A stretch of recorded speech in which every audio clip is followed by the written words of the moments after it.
Mit navn det er Thomas Christensen, og jeg er direktør for Frisk Grønt. Nu står vi hos mine forældre, som er det første produktionssted, vi har valgt at opføre et mikrogrønt koncept på. Og det er den bygning, vi ser her. Det er der er 700 kvadratmeter stald, som vi har lavet om til produktion af mikrogrønt. Eller det er det, vi er ved at lave. Og hele tagfladen ved etape 2 i forretningsplanen, der vil der blive etableret solceller på taget, og nogle af de andre tagflader på gården vil blive etableret med solceller. Og ude på marken, som vi lige så, der vil der blive opsat en vindmølle, en 500 megawatts vindmølle, som vil levere energi, men det bliver også først ved etape 2. Nu kan vi prøve at gå indenfor og så se på, hvad det er, vi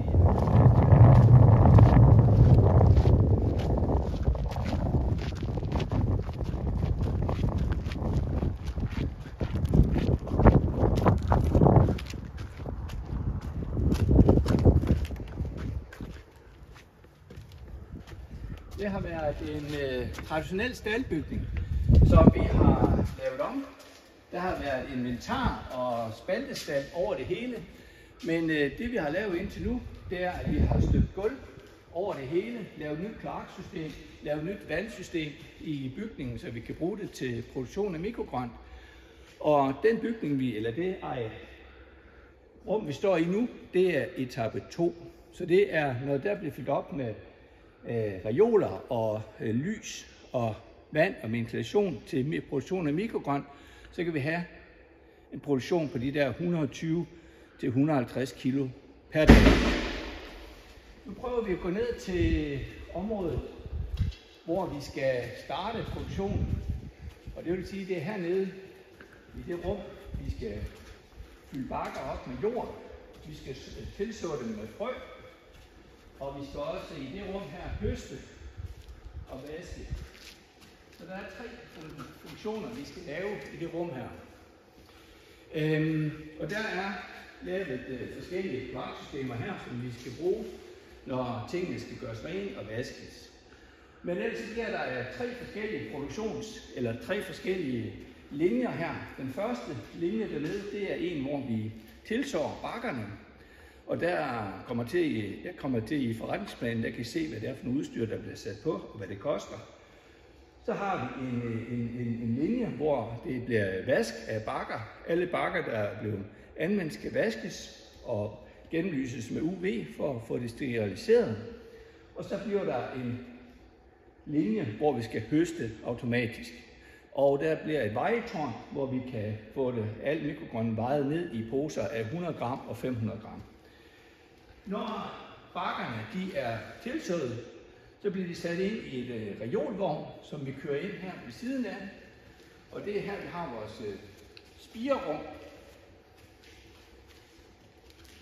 Og i spirerummet, der stables alle bakkerne med kun 15 cm imellem.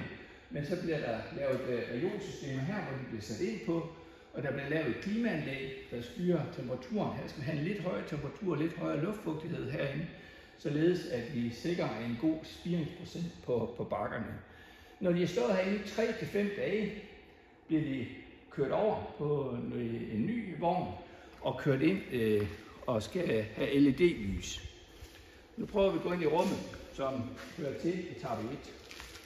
Det vi kalder LED-grolys lokationen. Og vi kører med vognene her, og der vil være omkring 5-6 etager på vognen. Og så har vi herinde i det rum her, der bliver opsat klimaanlæg på væggen. Der bliver sat 3 klimaanlæg på væggen, som styrer zonerne ude i reolerne. Og hver reol har 5-6 hylder med LED-lys, vandforsyning og ventilation. Så hver enkelt reol har individuelt lys, vand og klima. Og det styrer vi benhårdt individuelt per reol, og det er der ikke ret mange i branchen, der gør. Der er faktisk ingen, der gør det. Og jeg er sikker på, ved at den måde, vi får det styret, får logget dataene og anvender dataene, at vi bliver rimelig effektive, når vi producerer mikrogrønt på den måde her.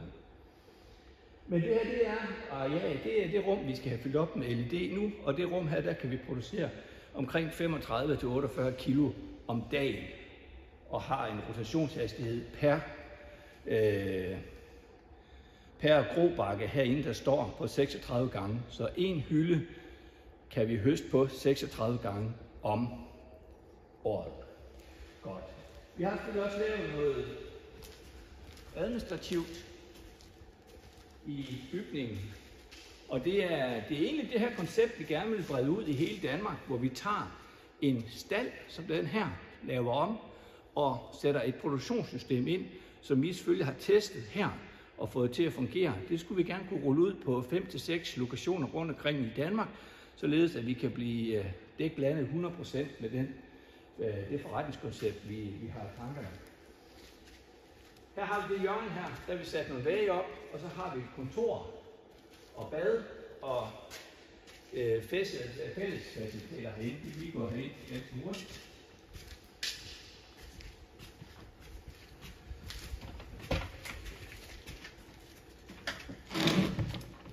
Og det er, hvis vi kører ned, så har vi vores, der har vi bare mening i konferencebord, lille konferencebord. Vi har selvfølgelig skærm, og så har vi vores arbejdsstation og kontorfaciliteter herover. Og så har vi et tekøkken, så vi har lige til frokost. Så det er noget, vi har lavet internt i den her staldbygning, har vi bygget. Og så har vi selvfølgelig vores toiletfaciliteter herinde og omklædning, så vi kan både blive omklædt og vasket. Det har vi herinde.